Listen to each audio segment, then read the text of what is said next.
Good morning 8th class. ਜਿਵੇਂ ਕਿ ਆਪਾਂ ਮੈਥ ਦੀ ਪਿਛਲੀ ਵੀਡੀਓ ਦੇ ਵਿੱਚ 8ਵਾਂ ਪਾਰਟ ਸ਼ੁਰੂ ਕੀਤਾ ਸੀ ਜਿਹਦਾ ਨਾਂ ਸੀ ਰਾਸ਼ੀਆਂ ਦੀ ਤੁਲਨਾ।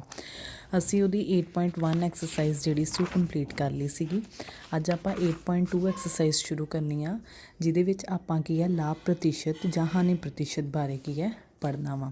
ਇਹ ਐਕਸਰਸਾਈਜ਼ ਸ਼ੁਰੂ ਕਰਨ ਤੋਂ ਪਹਿਲਾਂ ਆਪਾਂ ਕੁਝ ਫਾਰਮੂਲੇਜ਼ ਜਿਹੜੇ ਆ ਇਸ ਐਕਸਰਸਾਈਜ਼ 'ਚ ਯੂਜ਼ ਕਰਨੇ ਨੇ ਉਹਨਾਂ ਵੱਲ ਧਿਆਨ ਦੇਵਾਂਗੇ। ਸਾਡੇ ਕੋਲ ਇੱਕ ਹੁੰਦਾ ਵਾ ਖਰੀਦ ਮੁੱਲ ਅਤੇ ਇੱਕ ਹੁੰਦਾ ਵਾ ਵੇਚ ਮੁੱਲ। ਮੰਨ ਲਓ ਕਿ ਅਸੀਂ ਬਾਜ਼ਾਰ ਦੇ ਵਿੱਚੋਂ ਪੈਨ ਲਿਆ, ਮੈਂ ਲਿਆ 10 ਰੁਪਏ ਦਾ, ਪਰ ਉਹਨੂੰ ਮੈਂ ਵੇਚਿਆ 20 ਰੁਪਏ ਦਾ ਅਤੇ ਮੈਨੂੰ ਕੀ ਆ ਉਹਦੇ ਵਿੱਚ 10 ਰੁਪਏ ਦਾ ਜਿਹੜਾ ਵਾ ਲਾਭ ਹੋਇਆ ਵਾ।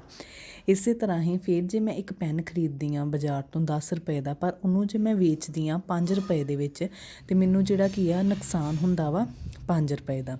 ਉਸੇ ਤਰ੍ਹਾਂ ਹੀ ਇਹਦੇ ਵਿੱਚ ਦੱਸਿਆ ਹੈ ਕਿ ਖਰੀਦ ਮੁੱਲ ਜਿਹਨੂੰ ਅਸੀਂ CP ਕਹਿੰਦੇ ਹਾਂ ਅਤੇ ਵੇਚ ਮੁੱਲ ਜਿਹਨੂੰ ਅਸੀਂ SP ਕਹਿੰਦੇ ਹਾਂ। ਕਹਿੰਦੇ ਕਿ ਜੇਕਰ ਖਰੀਦ ਮੁੱਲ ਜਿਹੜਾ ਵਾ ਉਹ ਵੇਚ ਮੁੱਲ ਤੋਂ ਵੱਡਾ ਹੋਵੇ, ਜਿਹੜਾ ਖਰੀਦੀ ਚੀਜ਼ ਉਹ ਵੱਧ ਪੈਸਿਆਂ ਦੀ ਹੋਵੇ ਵੇਚਣ ਨਾਲੋਂ, ਅਤੇ ਸਾਨੂੰ ਕੀ ਆ ਘਾਟਾ ਹੁੰਦਾ ਵਾ। ਜਦੋਂ ਇਹ ਚੀਜ਼ ਹੁੰਦੀ ਹੈ ਅਤੇ ਘਾਟੇ ਦਾ ਫਾਰਮੂਲਾ ਸਾਡੇ ਕੋਲ ਕੀ ਹੁੰਦਾ ਵਾ CP - SP, ਖਰੀਦ ਮੁੱਲ 'ਚੋਂ ਵੇਚ ਮੁੱਲ ਨੂੰ ਘਟਾਉਣਾ।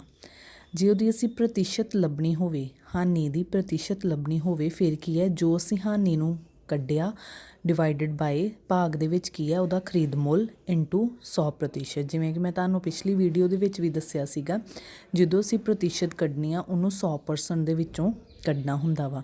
ਉਸੇ ਤਰ੍ਹਾਂ ਹੀ ਜੇਕਰ SP ਮਤਲਬ ਵੇਚ ਮੁੱਲ ਖਰੀਦ ਮੁੱਲ ਤੋਂ ਵੱਡਾ ਵਾ, ਜੇਕਰ ਅਸੀਂ ਚੀਜ਼ ਲਈ ਆ 10 ਰੁਪਏ ਦੀ, ਉਹਨੂੰ ਅਸੀਂ ਵੇਚਿਆ 20 ਰੁਪਏ 'ਚ, ਮਤਲਬ ਸਾਨੂੰ ਕੀ ਹੋਇਆ ਉਹਦਾ ਵਾਧਾ, ਸਾਨੂੰ ਵੱਧ ਪੈਸੇ ਮਿਲੇ ਉਸ ਚੀਜ਼ ਦੇ ਖਰੀਦਣ ਨਾਲੋਂ। ਸੋ ਉੱਥੇ ਕੀ ਹੈ ਸਾਡਾ ਵਾਧਾ ਆ ਜਾਂਦਾ ਹੈ ਕਿ ਵੇਚ ਮੁੱਲ ਮਾਈਨਸ ਖਰੀਦ ਮੁੱਲ ਫਾਰਮੂਲਾ ਬਣਦਾ ਵਾ ਸਾਡਾ। ਅਤੇ ਉੱਥੇ ਕੀ ਹੈ ਸਾਡੀ ਲਾਭ ਪ੍ਰਤੀਸ਼ਤ ਬਣਦੀ ਹੈ ਲਾਭ ਜੋ ਅਸੀਂ ਕੱਢਾਂਗੇ ਉਸ ਤੋਂ ਬਾਅਦ ਜੋ ਸਾਡਾ ਖਰੀਦ ਮੁੱਲ ਹੈ, ਅਤੇ 100 ਦੇ ਵਿੱਚੋਂ 100% ਜੋ ਉਹਨੂੰ ਕੱਢ ਕੇ ਜੋ ਆਨਸਰ ਆਉਂਦਾ ਉਹ ਸਾਡਾ ਕੀ ਹੁੰਦਾ ਵਾ ਲਾਭ ਪ੍ਰਤੀਸ਼ਤ। ਤੀਸਰਾ ਫਾਰਮੂਲਾ ਹੈਗਾ ਹੈ ਕਿ ਖਰੀਦ ਮੁੱਲ ਜੇ ਅਸੀਂ ਕੱਢਣਾ ਵਾ ਅਤੇ ਸਾਨੂੰ ਲਾਭ ਪ੍ਰਤੀਸ਼ਤ ਦਿੱਤਾ ਹੋਵੇ, ਠੀਕ ਹੈ। ਖਰੀਦ ਮੁੱਲ ਕੱਢਣ ਲਈ ਜਦੋਂ ਸਾਨੂੰ ਲਾਭ ਪ੍ਰਤੀਸ਼ਤ ਵੀ ਦਿੱਤਾ ਹੋਵੇ ਅਤੇ ਵੇਚ ਮੁੱਲ ਵੀ ਦਿੱਤਾ ਹੋਵੇ, ਅਤੇ ਖਰੀਦ ਮੁੱਲ ਕੱਢਣ ਦੇ ਲਈ ਸਾਡੇ ਕੋਲ ਫਾਰਮੂਲਾ ਹੁੰਦਾ ਵਾ ਵੇਚ ਮੁੱਲ ਨੂੰ ਗੁਣਾ ਕਰਨਾ 100 ਦੇ ਨਾਲ, ਭਾਗ ਕਰਨਾ ਵਾ 100 ਪਲੱਸ ਲਾਭ ਪ੍ਰਤੀਸ਼ਤ। ਅਤੇ ਜੇਕਰ ਖਰੀਦ ਮੁੱਲ ਲੱਭਣਾ ਹੋਵੇ ਅਤੇ ਹਾਨੀ ਪ੍ਰਤੀਸ਼ਤ ਅਤੇ ਵੇਚ ਮੁੱਲ ਦਿੱਤਾ ਹੋਵੇ, ਫਿਰ ਕੀ ਹੈ ਫਾਰਮੂਲਾ ਉਹੀ ਸੇਮ ਰਹੇਗਾ, ਪਰ ਕੀ ਹੈ ਜਿੱਥੇ ਸਾਨੂੰ ਲਾਭ ਦਿੱਤਾ ਵਾ ਉੱਥੇ ਸਾਡਾ ਇੱਥੇ ਪਲੱਸ ਦਾ ਸਾਈਨ ਹੁੰਦਾ ਵਾ, ਜਿੱਥੇ ਸਾਨੂੰ ਹਾਨੀ ਦਿੱਤੀ ਹੈ ਉੱਥੇ ਸਾਡੇ ਇੱਥੇ ਮਾਈਨਸ ਦਾ ਸਾਈਨ ਆ ਜਾਏਗਾ। ਉਸ ਤੋਂ ਬਾਅਦ ਪੰਜਵਾਂ ਫਾਰਮੂਲਾ ਹੈਗਾ ਹੈ ਕਿ ਉੱਥੇ ਸੀਗਾ ਖਰੀਦ ਮੁੱਲ ਲੱਭਣਾ ਜਦੋਂ ਸਾਨੂੰ ਲਾਭ ਜਾਂ ਹਾਨੀ ਪ੍ਰਤੀਸ਼ਤ ਅਤੇ ਵੇਚ ਮੁੱਲ ਦਿੱਤਾ। ਹੁਣ ਅਸੀਂ ਵੇਚ ਮੁੱਲ ਲੱਭਣਾ ਵਾ ਜਦੋਂ ਸਾਨੂੰ ਲਾਭ ਅਤੇ ਹਾਨੀ ਪ੍ਰਤੀਸ਼ਤ ਦਿੱਤੀ ਆ ਅਤੇ ਨਾਲ ਦੇ ਨਾਲ ਖਰੀਦ ਮੁੱਲ ਦਿੱਤਾ ਵਾ।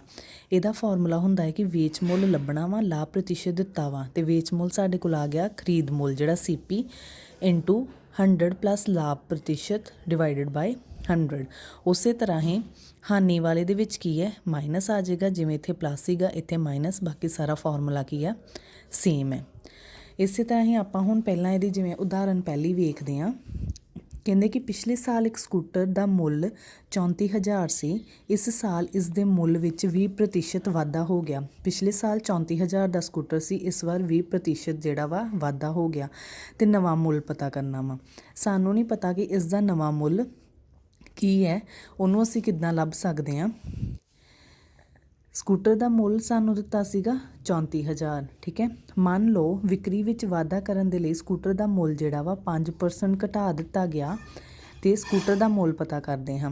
ਮੁੱਲ ਵਿੱਚ ਕਮੀ ਕਿੰਨੀ ਆ ਗਈ 5% ਦੀ ਕਮੀ ਆ ਗਈ। ਸੋ ਜਿਹੜੀ ਵੀ ਚੀਜ਼ ਦੀ ਕਮੀ ਆਈ ਉਹਨੂੰ 34,000 ਦੇ ਵਿੱਚੋਂ ਉਹਦੇ ਪ੍ਰਤੀਸ਼ਤ ਕੱਢਣੀ ਆ। ਜਦੋਂ ਵੀ ਪ੍ਰਤੀਸ਼ਤ ਕੱਢਣੀ ਆ ਆਪਾਂ 100 ਦੇ ਨਾਲ ਉਹਨੂੰ ਕੀ ਹੈ ਡਿਵਾਈਡ ਕਰ ਦੇਣਾ ਵਾ। ਜਦੋਂ 5/100 ਹੋ ਗਿਆ 34,000 ਨਾਲ, ਤਾਂ ਸਾਡੇ ਕੋਲ ਆ ਗਿਆ 1700। ਨਵਾਂ ਮੁੱਲ ਕੀ ਆ ਜਾਂਦਾ ਵਾ ਪੁਰਾਣਾ ਮੁੱਲ ਮਾਈਨਸ ਮੁੱਲ ਵਿੱਚ ਕਮੀ। ਪੁਰਾਣਾ ਮੁੱਲ ਸਾਡੇ ਕੋਲ ਸੀਗਾ 34,000, ਜਿਹੜੀ ਮੁੱਲ ਦੀ ਕਮੀ ਆਈ ਅਸੀਂ ਕੱਢੀ ਸੀ ਉਹ ਸੀ 1700, ਅਤੇ ਸਾਡੇ ਕੋਲ ਕਿੰਨੀ ਆ ਗਈ 32,300। ਅਸੀਂ ਇਸ ਨੂੰ ਅਧਿਆਏ ਦੇ ਅਗਲੇ ਭਾਗ ਵਿੱਚ ਵੀ ਪ੍ਰਯੋਗ ਕਰਾਂਗੇ। ਇਹ ਫਾਰਮੂਲੇ ਜਿਹੜੇ ਅੱਗੇ ਯੂਜ਼ ਹੋਣਗੇ। ਅਗਲੀ ਐਗਜ਼ਾਮਪਲ ਹੈਗੀ ਹੈ ਕਿ ₹840 ਅੰਕਿਤ ਮੁੱਲ ਵਾਲੀ ਇੱਕ ਵਸਤੂ ₹714 ਵਿੱਚ ਵੇਚੀ ਜਾਂਦੀ ਹੈ। ਕਟੌਤੀ ਜਾਂ ਕਟੌਤੀ ਪ੍ਰਤੀਸ਼ਤ ਪਤਾ ਕਰੋ। ਹੁਣ ਇਹਦੇ ਵਿੱਚ ਕਟੌਤੀ ਕੀ ਹੈ, ਪਹਿਲਾਂ ਕੀ ਆਂਦਾ ਵਾ ਅੰਕਿਤ ਮੁੱਲ। ਕਟੌਤੀ ਕਦੋਂ ਹੁੰਦੀ ਹੈ, ਆਪਾਂ ਜਿਵੇਂ ਕਿ ਫਾਰਮੂਲੇ 'ਚ ਪੜ੍ਹਿਆ ਸੀਗਾ, ਕਟੌਤੀ ਉਦੋਂ ਹੁੰਦੀ ਹੈ ਜਦੋਂ ਅਸੀਂ ਖਰੀਦ ਮੁੱਲ ਦੇ ਵਿੱਚੋਂ ਵੇਚ ਮੁੱਲ ਜਿਹੜਾ ਵਾ ਮਾਈਨਸ ਕਰਦੇ ਹਾਂ। ਖਰੀਦ ਮੁੱਲ ਸੀ ਸਾਡਾ 840, ਵੇਚ ਮੁੱਲ ਸਾਡਾ ਸੀਗਾ 714 ਤੇ ਸਾਨੂੰ ਕਟੌਤੀ ਕਿੰਨੀ ਪੈ ਗਈ 126 ਰੁਪਏ। ਸੋ ਰੁਪੀਜ਼ 840 ਅੰਕਿਤ ਮੁੱਲ ਤੇ ਰੁਪੀਜ਼ 126 ਕਟੌਤੀ ਹੈ।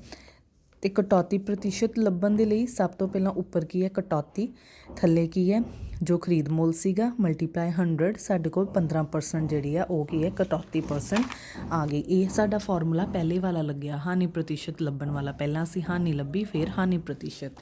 ਜਿੱਥੇ ਹਾਨੀ ਹੈ ਉੱਥੇ ਉਹਨਾਂ ਨੇ ਕਟੌਤੀ ਵਰਡ ਜਿਹੜਾ ਵਾ ਉਹ ਯੂਜ਼ ਕੀਤਾ ਹੋਇਆ ਵਾ। ਅੱਗੇ ਉਦਾਹਰਨ ਚੌਥੀ ਆ ਗਈ ਕਿ ਇੱਕ ਫਰਾਕ ਦਾ ਸੂਚੀ ਮੁੱਲ ਰੁਪੀਜ਼ 220 ਹੈ, ਸੇਲ ਵਿੱਚ 20% ਕਟੌਤੀ ਦੀ ਘੋਸ਼ਣਾ ਕੀਤੀ ਜਾਂਦੀ ਹੈ। ਇਸ ਫਰਾਕ 'ਤੇ ਕਟੌਤੀ ਦੀ ਰਾਸ਼ੀ ਕੀ ਹੈ ਅਤੇ ਇਸ ਦਾ ਵੇਚ ਮੁੱਲ ਕੀ ਹੈ। ਅੰਕਿਤ ਮੁੱਲ ਅਤੇ ਸੂਚੀ ਮੁੱਲ ਸਮਾਨ ਹੁੰਦੇ ਹਨ। ਅੰਕਿਤ ਮੁੱਲ ਤੇ ਸੂਚੀ ਮੁੱਲ ਉਹਨਾਂ ਨੇ ਕਿਹਾ ਕਿ ਸਮਾਨ ਇੱਕੋ ਹੀ ਲਏ ਜਾਂਦੇ ਆ। 20% ਕਟੌਤੀ ਹੋਈ, ਮਤਲਬ ਮੰਨ ਲਓ ਕਿ ਜੇ 100 ਇਹਦਾ ਅੰਕਿਤ ਮੁੱਲ ਹੈ ਤੇ 20 ਰੁਪਈਸ ਜਿਹੜੀ ਆ ਕਟੌਤੀ ਹੋ ਗਈ। ਇਕਾਈ ਵਿਧੀ ਨਾਲ ਰੁਪਈਜ਼ 1 ਤੇ ਰੁਪਈਜ਼ 20/100 ਦਾ ਕਟੌਤੀ ਹੋਵੇਗੀ। ਹੁਣ ਕੀ ਹੈ ਕਟੌਤੀ ਸਾਡੇ ਕੋਲ 20 ਹੋ ਗਈ, 100 ਦੇ ਵਿੱਚੋਂ ਕਿੰਨੇ ਦੀ ਲਈ ਸੀ ਅਸੀਂ 220 ਦੀ, ਉਹਨੂੰ ਉਹਦੇ ਨਾਲ ਮਲਟੀਪਲਾਈ ਕਰ ਦਾਂਗੇ, ਸਾਡੇ ਕੋਲ ਆ ਗਿਆ 44। ਵੇਚ ਮੁੱਲ ਇੱਥੋਂ ਕਿੱਦਾਂ ਆ ਗਿਆ, ਇੰਨਾ ਸੀ ਸਾਡਾ ਖਰੀਦ ਮੁੱਲ, ਉਹਦੇ ਵਿੱਚੋਂ ਮਾਈਨਸ ਕਰਤੀ ਕਟੌਤੀ, ਸਾਡੇ ਕੋਲ ਆ ਗਿਆ ਵੇਚ ਮੁੱਲ। ਰਿਹਾਨਾ ਨੇ ਇਸ ਸਮੱਸਿਆ ਨੂੰ ਇਸ ਤਰ੍ਹਾਂ ਹੱਲ ਕੀਤਾ। 20% ਕਟੌਤੀ ਦਾ ਅਰਥ ਹੈ, ਹੁਣ ਕਟੌਤੀ ਹੋਈ 20%, ਇਹਦਾ ਅਰਥ ਹੈ ਕਿ 100 ਖਰੀਦ ਮੁੱਲ ਹੈ, 20 ਕਟੌਤੀ ਹੋ ਗਈ, ਇਸ ਤਰ੍ਹਾਂ ਵੇਚ ਮੁੱਲ 80 ਹੋ ਜਾਏਗਾ। 100 ਚੋਂ 20 ਮਾਈਨਸ ਕਰਾਂਗੇ ਤੇ 80 ਹੋ ਗਿਆ। ਇਕਾਈ ਵਿਧੀ ਦੀ ਵਰਤੋਂ ਨਾਲ ਜਦੋਂ ਅੰਕਿਤ ਮੁੱਲ 100 ਹੈ, ਵੇਚ ਮੁੱਲ 80 ਹੋ ਗਿਆ। ਜਦੋਂ ਅੰਕਿਤ ਮੁੱਲ 1 ਹੈ, ਜਦੋਂ ਇੱਥੇ 1 ਹੈ ਤੇ ਇਹ 100 ਜਿਹੜਾ ਵਾ 80 ਦੇ ਥੱਲੇ ਆ ਜਾਏਗਾ। ਉਸੇ ਤਰ੍ਹਾਂ ਹੀ ਅੰਕਿਤ ਮੁੱਲ ਸਾਨੂੰ ਦਿੱਤਾ ਸੀਗਾ 220, ਉਸ ਦੇ ਨਾਲ ਵੇਚ ਮੁੱਲ ਆ ਜਾਏਗਾ 80/100 × 220, ਜੋ ਕਿ ਸਾਡੇ ਕੋਲ ਆ ਗਿਆ 176। ਆਪਾਂ ਹੁਣ ਇੱਕ ਸਵਾਲ ਪਹਿਲਾਂ ਸ਼ੁਰੂ ਕਰਦੇ ਹਾਂ। ਜਿਵੇਂ ਕਿ ਸਾਡਾ ਪਹਿਲਾ ਅਭਿਆਸ 8.2 ਦਾ ਪਹਿਲਾ ਸਵਾਲ ਹੈਗਾ ਹੈ ਕਿ ਇੱਕ ਵਿਅਕਤੀ ਦੀ ਤਨਖਾਹ ਵਿੱਚ 10% ਵਾਧਾ ਹੁੰਦਾ ਹੈ ਜੇ ਉਸ ਦੀ ਨਵੀਂ ਤਨਖਾਹ ਰੁਪੀਜ਼ 1,54,000 ਹੈ, 1 ਲੱਖ ਹੈ ਨਾ, 1,84,000 ਹੈ, ਤਾਂ ਉਸ ਦੀ ਮੁੱਲ ਤਨਖਾਹ ਪਤਾ ਕਰੋ। ਪਹਿਲੇ ਸਵਾਲ ਵਿੱਚ ਅਸੀਂ ਕਿਵੇਂ ਕਰਾਂਗੇ, ਸਾਨੂੰ ਪਤਾ ਹੈ ਕਿ ਵਾਧਾ ਸਾਨੂੰ ਹੋਇਆ ਵਾ 10% ਦਾ, ਠੀਕ ਹੈ। ਨਵੀਂ ਤਨਖਾਹ ਜਿਹੜੀ ਹੈ ਉਹ ਹੈਗੀ ਹੈ 1,54,000 ਰੁਪੀਜ਼, ਠੀਕ ਹੈ। ਅਸੀਂ ਪਤਾ ਕਰਨੀ ਹੈ ਕਿ ਉਹਦੀ ਜਿਹੜੀ ਹੈ ਤਨਖਾਹ ਮੁੱਲ, ਟੋਟਲ ਤਨਖਾਹ ਜਿਹੜੀ ਸੀ ਉਹਦੀ ਕਿੰਨੀ ਸੀਗੀ। ਸਾਨੂੰ ਨਹੀਂ ਪਤਾ ਉਹਦੀ ਟੋਟਲ ਤਨਖਾਹ ਕਿੰਨੀ ਸੀ, ਮੰਨ ਲੈਂਦੇ ਹਾਂ, ਮੰਨ ਲਓ ਮੁੱਲ ਤਨਖਾਹ ਜਿਹੜੀ ਹੈ ਉਹ ਹੈਗੀ ਹੈ x, ਸਾਨੂੰ ਨਹੀਂ ਪਤਾ ਕਿੰਨੀ ਹੈ, ਅਸੀਂ ਆਪਣੇ ਕੋਲੋਂ ਲੈ ਲਈ ਕਿ ਉਹ ਕਿੰਨੀ ਹੈ x ਹੈ, ਠੀਕ ਹੈ। ਵਾਧਾ ਸਾਨੂੰ ਹੋਇਆ ਸੀਗਾ 10% ਦਾ। 10% ਕਿਹੜੀ ਤਨਖਾਹ 'ਤੇ ਵਾਧਾ ਹੋਇਆ ਸੀ, x ਵਾਲੀ 'ਤੇ, ਜਿਹੜੀ ਉਹਦੀ ਮੁੱਲ ਤਨਖਾਹ ਸੀਗਾ ਉਹਦੇ ਵਿੱਚ 10% ਜਿਹੜਾ ਸੀ ਵਾਧਾ ਹੋਇਆ ਸੀ। ਅਤੇ ਅਸੀਂ ਕਿਵੇਂ ਲਿਖ ਸਕਦੇ ਹਾਂ, 10% ਆਫ x, ਮਤਲਬ x ਜਿਹੜੀ ਤਨਖਾਹ ਸੀ ਸਾਡੇ ਕੋਲ ਉਹਦਾ 10% ਦਾ ਵਾਧਾ ਹੋਇਆ ਸੀ, ਮਤਲਬ ਸਾਡੇ ਕੋਲ ਆ ਜਾਏਗਾ x/100, ਠੀਕ ਹੈ। ਇਹਦੀ ਕਟਿੰਗ ਹੋ ਗਈ ਤੇ ਸਾਡੇ ਕੋਲ ਆ ਗਿਆ x/ ਇੰਨੇ ਰੁਪਈਸ ਜਿਹੜੀ ਹੈ ਸਾਡੇ ਕੋਲ ਪ੍ਰੋਫਿਟ ਹੋਇਆ, ਵਾਧਾ ਹੋਇਆ। ਨਵੀਂ ਤਨਖਾਹ ਇਜ਼ ਇਕੁਅਲ ਟੂ ਮੁੱਲ ਤਨਖਾਹ ਪਲੱਸ ਵਾਧਾ। ਜੋ ਨਵੀਂ ਤਨਖਾਹ ਆਈ ਉਹਦੀ ਜੋ ਵੀ ਮੁੱਲ ਤਨਖਾਹ ਹੈਗੀ ਆ ਉਹਦੇ ਵਿੱਚ ਜੋ ਸਾਡਾ ਵਾਧਾ ਹੋਇਆ ਉਹ ਐਡ ਕਰਨਾ ਹੈ। ਨਵੀਂ ਤਨਖਾਹ ਸਾਨੂੰ ਦਿੱਤੀ ਹੋਈ ਹੈ ਕਿੰਨੀ ਹੈ 1,54,000।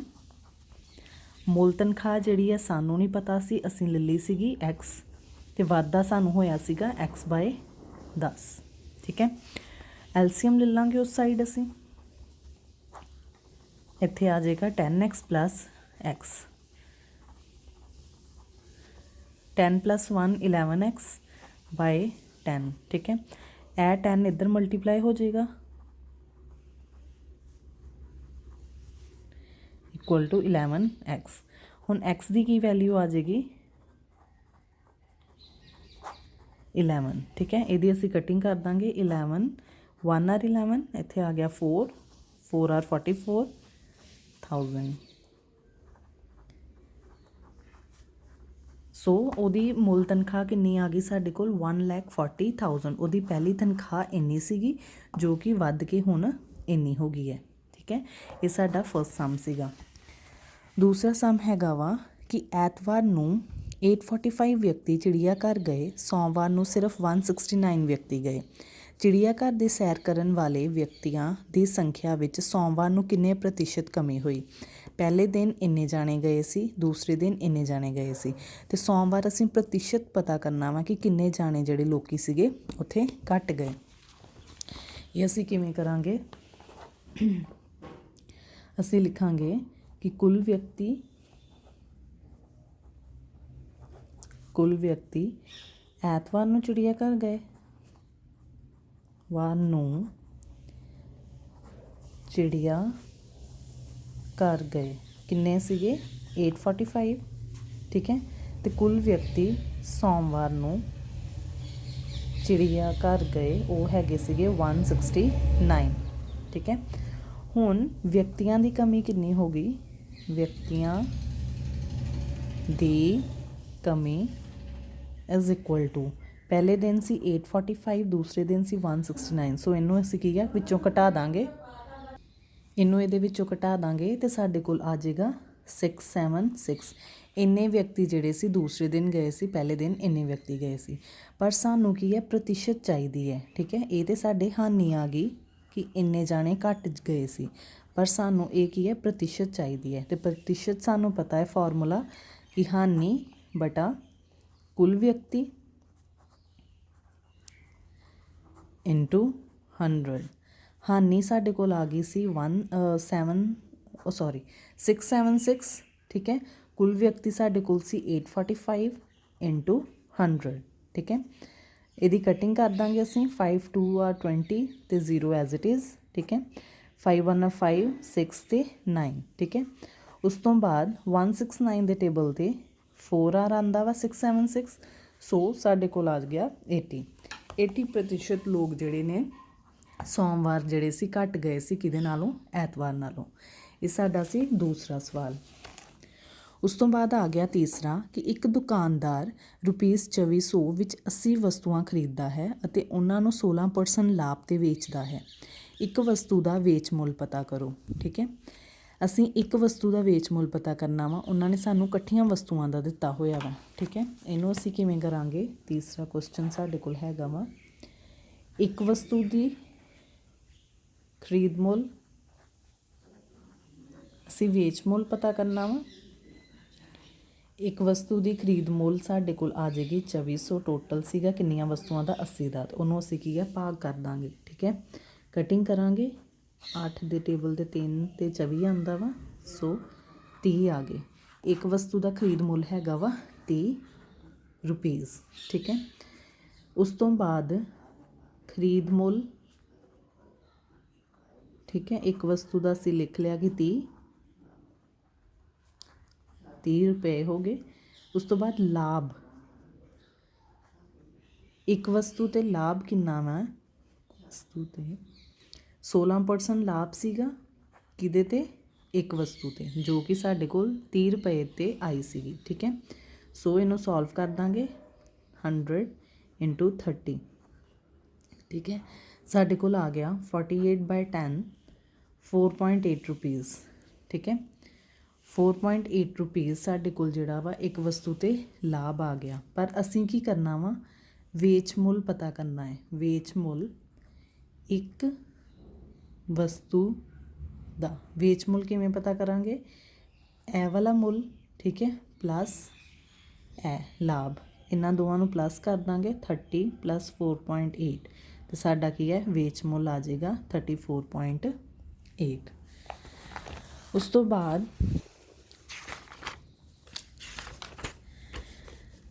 ਉਦਾਹਰਨ ਸਾਡੀ ਸੀਗੀ ਅਗਲੀ ਛੇਵੀਂ ਉਦਾਹਰਨ ਸੀਗੀ ਕਿ ਇੱਕ ਦੁਕਾਨਦਾਰ ਨੇ 200 ਬਲਬ ਰੁਪੀਸ 10 ਪ੍ਰਤੀ ਬਲਬ ਦੀ ਦਰ ਨਾਲ ਖਰੀਦੇ। ਉਹਨਾਂ ਵਿੱਚ 5 ਬਲਬ ਖਰਾਬ ਹਨ ਅਤੇ ਉਹਨਾਂ ਨੂੰ ਸੁੱਟਣਾ ਪਿਆ। ਬਾਕੀ ਬਲਬਾਂ ਨੂੰ ਰੁਪੀਸ 12 ਪ੍ਰਤੀ ਬਲਬ ਦੀ ਦਰ 'ਤੇ ਵੇਚਿਆ ਗਿਆ। ਲਾਭ ਜਾਂ ਹਾਨੀ ਪ੍ਰਤੀਸ਼ਤ ਪਤਾ ਕਰੋ। 200 ਬਲਬਾਂ ਦਾ ਖਰੀਦ ਮੁੱਲ ਸੀਗਾ 200, ਕਿੰਨੇ ਬਲਬ ਸੀ 10, ਸੋ ਉਹਨਾਂ ਨੂੰ ਗੁਣਾ ਕਰਤਾ, ਸਾਡੇ ਕੋਲ ਬਲਬਾਂ ਦਾ ਮੁੱਲ ਆ ਗਿਆ 2000। 5 ਬਲਬ ਖਰਾਬ ਸਨ, ਇਸ ਲਈ ਬਚੇ ਹੋਏ ਬਲਬਾਂ ਦੀ ਸੰਖਿਆ ਹੋ ਗਈ 200 - 5 195। ਠੀਕ ਹੈ, 5 ਬਲਬ ਖਰਾਬ ਸਨ, ਇਸ ਲਈ ਬਲਬਾਂ ਦੀ ਸੰਖਿਆ ਮਾਈਨਸ ਕਰਤੀ। ਇਸ ਨੂੰ ਰੁਪੀਸ 12 ਪ੍ਰਤੀ ਬਲਬ ਦੀ ਦਰ ਵਿੱਚ ਵੇਚਿਆ ਗਿਆ। 12 ਪ੍ਰਤੀ ਬਲਬ ਦੀ ਦਰ ਵਿੱਚ ਵੇਚਿਆ ਗਿਆ, ਇਸ ਲਈ 195 ਬਲਬ ਦਾ ਵੇਚ ਮੁੱਲ ਹੋ ਗਿਆ 195 × 12, ਸੋ ਇਹ ਹੋ ਗਿਆ 2340 ਰੁਪਏ। ਵੇਚ ਮੁੱਲ ਵੱਡਾ ਵੈ ਖਰੀਦ ਮੁੱਲ ਨਾਲ, SP > CP, ਸੋ ਸਾਡੇ ਕੋਲ ਲਾਭ ਕੀ ਆ ਜਾਏਗਾ 2340। ਵੇਚ ਮੁੱਲ 'ਚੋਂ ਅਸੀਂ ਖਰੀਦ ਮੁੱਲ ਨੂੰ ਮਾਈਨਸ ਕਰਾਂਗੇ ਕਿਉਂਕਿ ਸਾਨੂੰ ਕੀ ਹੋਇਆ ਵਾ ਲਾਭ, ਸਾਡੇ ਕੋਲ ਆ ਜਾਏਗਾ 340। ਸੋ 2000 'ਤੇ ਰੁਪੀਸ 340 ਰੁਪਏ ਦਾ ਲਾਭ ਹੋਇਆ, ਤਾਂ ਰੁਪੀਸ 100 'ਤੇ ਕਿੰਨੇ ਰੁਪਏ ਦਾ ਲਾਭ ਹੋਵੇਗਾ। ਪ੍ਰਤੀਸ਼ਤ ਲਾਭ 340 ਬਟਾ 2000 × 100, ਸਾਡੇ ਕੋਲ ਲਾਭ ਪ੍ਰਤੀਸ਼ਤ ਆ ਗਿਆ 17%। ਠੀਕ ਹੈ, ਅੱਗੇ ਆ ਗਿਆ ਮੀਨੂ ਨੂੰ 2 ਪੱਖੇ ਰੁਪੀਸ 1200 ਪ੍ਰਤੀ ਪੱਖੇ ਦੀ ਦਰ ਨਾਲ ਖਰੀਦੇ ਹਨ। ਉਸਨੇ ਇੱਕ ਪੱਖੇ ਨੂੰ 5% ਹਾਨੀ ਨਾਲ ਅਤੇ ਦੂਸਰੇ ਪੱਖੇ ਨੂੰ 10% ਲਾਭ ਨਾਲ ਵੇਚਿਆ ਹੈ। ਹਰ ਇੱਕ ਪੱਖੇ ਦਾ ਵੇਚ ਮੁੱਲ ਪਤਾ ਕਰੋ। ਕੁੱਲ ਲਾਭ ਜਾਂ ਹਾਨੀ ਵੀ ਪਤਾ ਕਰੋ। ਹਰ ਇੱਕ ਪੱਖੇ ਦਾ ਖਰੀਦ ਮੁੱਲ 1200 ਰੁਪਏ। ਇੱਕ ਪੱਖਾ 5% ਹਾਨੀ ਨਾਲ ਵੇਚਿਆ ਜਾਂਦਾ ਹੈ। ਇਸ ਦਾ ਅਰਥ ਹੈ ਕਿ ਜਦੋਂ ਖਰੀਦ ਮੁੱਲ 100 ਹੈ ਤਾਂ ਵੇਚ ਮੁੱਲ 95 ਹੋ ਗਿਆ। ਇਸ ਲਈ ਜਦੋਂ ਖਰੀਦ ਮੁੱਲ 1200 ਹੈ ਅਤੇ ਵੇਚ ਮੁੱਲ ਕਿੰਨਾ ਹੋ ਜਾਏਗਾ 95 ਭਾਗ ਵਿੱਚ 100 × ਗੁਣਾ ਕਰ ਦੋਗੇ 1200 ਨਾਲ, ਉਹ ਆ ਗਿਆ ਸਾਡੇ ਕੋਲ 1140। ਦੂਸਰਾ ਪੱਖਾ 10% ਦੀ ਲਾਭ ਨਾਲ, ਇਹਦਾ ਮਤਲਬ ਜਦੋਂ ਖਰੀਦ ਮੁੱਲ 100 ਸੀਗਾ ਅਤੇ ਵੇਚ ਮੁੱਲ 140 ਹੋ ਗਿਆ, ਉਹ ਐਡ ਹੋ ਗਿਆ 10 ਦੇ ਵਿੱਚ। ਠੀਕ ਹੈ, ਉਸ ਤੋਂ ਬਾਅਦ ਕੀ ਆਇਆ, ਇਸ ਲਈ ਜਦੋਂ ਖਰੀਦ ਮੁੱਲ 1200 ਸੀਗਾ ਅਤੇ ਉਸੇ ਤਰ੍ਹਾਂ ਹੀ 110 ਬਟਾ 100 × 1200 1320 ਆ ਗਿਆ। ਕੁੱਲ ਖਰੀਦ ਮੁੱਲ ਹੈਗਾ ਵਾ 1200 + 1200 2400 ਅਤੇ ਵੇਚ ਮੁੱਲ ਹੈਗਾ ਵਾ 1140 + 1320 ਇੰਨਾ। ਹੁਣ ਸਾਡੇ ਕੋਲ ਜਿਹੜਾ ਵਾ ਵੇਚ ਮੁੱਲ ਵੱਡਾ ਵੈ ਖਰੀਦ ਮੁੱਲ ਦੇ ਨਾਲ, ਇਸ ਲਈ ਸਾਨੂੰ ਕੀ ਹੋਇਆ ਲਾਭ ਹੋਇਆ। ਸੋ ਵੇਚ ਮੁੱਲ ਨੂੰ ਜਦੋਂ ਖਰੀਦ ਮੁੱਲ 'ਚੋਂ ਮਾਈਨਸ ਕਰਾਂਗੇ ਤਾਂ ਸਾਨੂੰ 60 ਰੁਪਏ ਦਾ ਜਿਹੜਾ ਸੀਗਾ ਲਾਭ ਹੋਇਆ ਸੀਗਾ। ਐਗਜ਼ਾਮਪਲ ਨੰਬਰ 17 ਆ ਜਿਹੜੀ, ਉਹਦੇ ਨਾਲ ਦਾ ਸੇਮ ਤੁਹਾਡਾ ਜਿਹੜਾ ਸਵਾਲ ਹੈ 5ਵਾਂ ਆ ਕਿ ਇੱਕ VCR ਅਤੇ TV ਵਿੱਚ ਹਰ ਇੱਕ ਨੂੰ ਰੁਪੀਸ 8000 'ਤੇ ਖਰੀਦਿਆ ਗਿਆ। ਦੁਕਾਨਦਾਰ VCR 'ਤੇ 4% ਹਾਨੀ ਅਤੇ TV 'ਤੇ 8% ਲਾਭ ਹੋਇਆ। ਇਸ ਪੂਰੇ ਲੈਣ ਦੇਣ ਲਾਭ ਜਾਂ ਹਾਨੀ ਪ੍ਰਤੀਸ਼ਤ ਪਤਾ ਕਰਨੀ ਹੈ। ਸੇਮ ਉਸੇ ਤਰ੍ਹਾਂ ਹੀ ਆ ਸਵਾਲ। VCR ਅਤੇ TV ਜਿਹੜਾ ਵਾ ਦੋਨੋਂ ਅਲੱਗ-ਅਲੱਗ 8000 ਦਾ ਆ ਅਤੇ 8000 ਦਾ ਆ ਖਰੀਦਿਆ। ਇਸ ਲਈ ਸਾਡੇ ਕੋਲ ਕੀ ਹੈ ਕੋਸਟ ਪ੍ਰਾਈਸ, ਮਤਲਬ ਖਰੀਦਣ ਦਾ ਮੁੱਲ ਹੋ ਗਿਆ 8000 TV ਦਾ, 8000 ਹੀ VCR ਦਾ।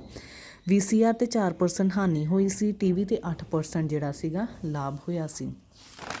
ਇਸ ਸਵਾਲ ਨੂੰ ਅਸੀਂ ਥੋੜ੍ਹਾ ਹਿੰਟ ਦੇ ਦਿੰਦੀ ਹਾਂ, ਕਰਨਾ ਤੁਸੀਂ ਖੁਦ ਦਾ। 5ਵਾਂ ਸਵਾਲ ਸੀ ਸਾਡਾ ਕਿ VCR ਦਾ ਜਿਹੜਾ ਸੀ ਖਰੀਦ ਮੁੱਲ ਲਿਖਾਂਗੇ ਪਹਿਲਾਂ, ਉਹ ਸਾਡੇ ਕੋਲ ਆ ਜਾਏਗਾ 8000। ਠੀਕ ਹੈ, 4% ਸਾਨੂੰ ਉਹਨਾਂ ਨੇ ਕਿਹਾ ਕਿ ਹਾਨੀ ਹੋਈ ਹੈ ਜਦੋਂ ਅਸੀਂ ਇਹਨੂੰ ਲਿਆ VCR ਨੂੰ। ਠੀਕ ਹੈ, ਇਸ ਲਈ ਅਸੀਂ ਕਹਿ ਸਕਦੇ ਹਾਂ ਕਿ ਜਦੋਂ ਖਰੀਦ ਮੁੱਲ, ਉਦਾਹਰਨ ਵਾਂਗੂ ਹੀ ਸੇਮ ਕਰਨਾ ਵਾ, ਜਦੋਂ ਖਰੀਦ ਮੁੱਲ 100 ਸੀਗਾ, ਇਹਦਾ ਮਤਲਬ ਵੇਚ ਮੁੱਲ ਸਾਡੇ ਕੋਲ ਕਿੰਨਾ ਸੀਗਾ 100 - 4 96 ਰੁਪੀਸ।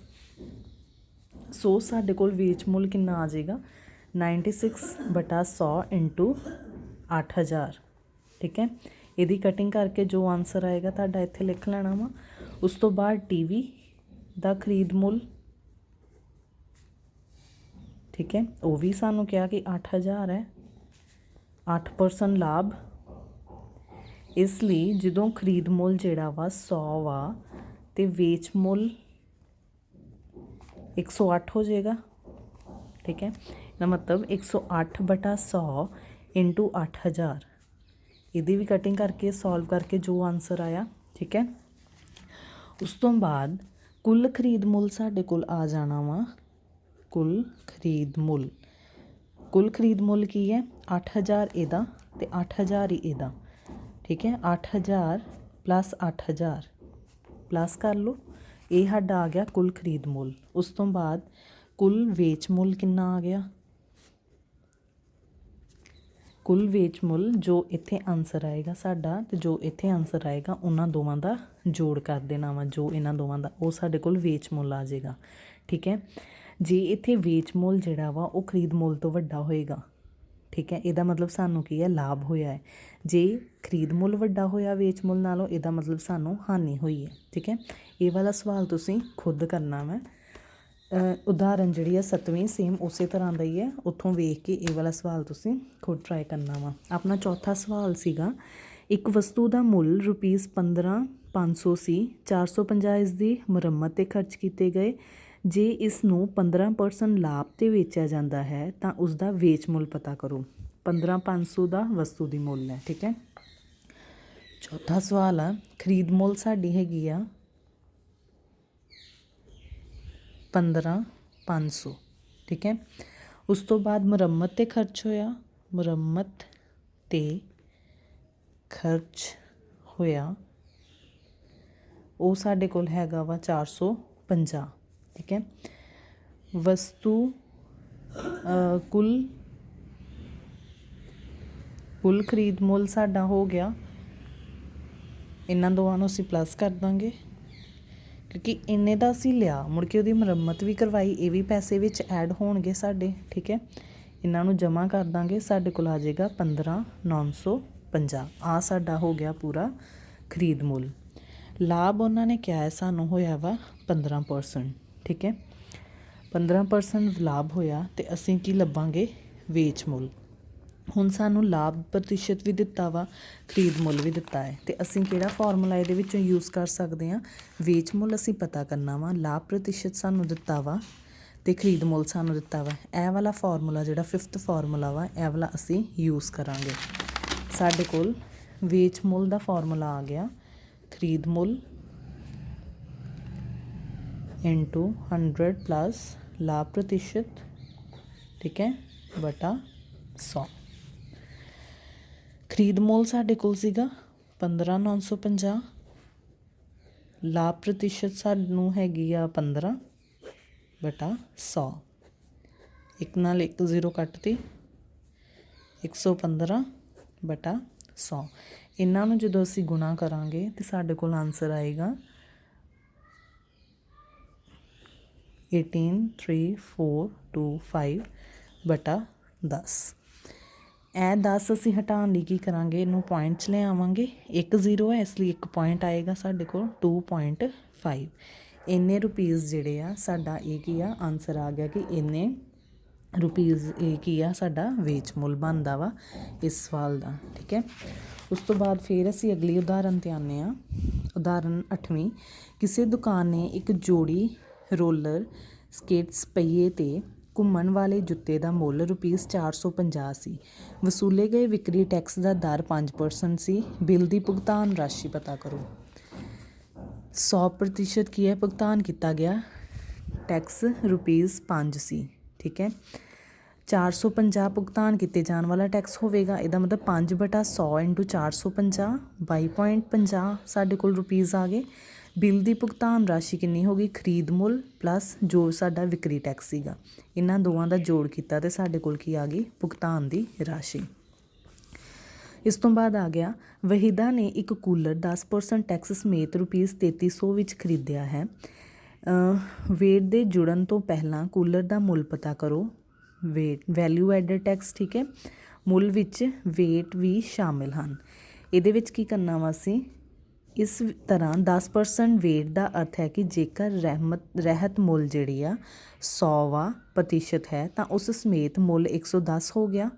ਠੀਕ ਹੈ, ਹੁਣ ਜੇਕਰ ਵੇਟ ਸਮੇਤ ਮੁੱਲ 110 ਹੈ ਤਾਂ ਅਸਲ ਮੁੱਲ 100 ਹੈ। ਠੀਕ ਹੈ, ਇਸ ਤਰ੍ਹਾਂ ਜਦੋਂ ਕਿ ਟੈਕਸ ਸਮੇਤ ਮੁੱਲ 3300 ਦਿੱਤਾ ਹੋਇਆ ਵਾ ਉਹਨਾਂ ਨੇ, ਦਾ ਅਸਲ ਮੁੱਲ 100/110, 100 ਅਸਲ ਮੁੱਲ ਸੀ, 110 ਸਮੇਤ ਮੁੱਲ ਜੋ ਸੀ, ਅਤੇ 3300 ਦੇ ਨਾਲ ਉਹਨੂੰ ਮਲਟੀਪਲਾਈ ਕਰਤਾ ਅਤੇ ਸਾਡੇ ਕੋਲ ਆਨਸਰ ਕੀ ਆ ਗਿਆ।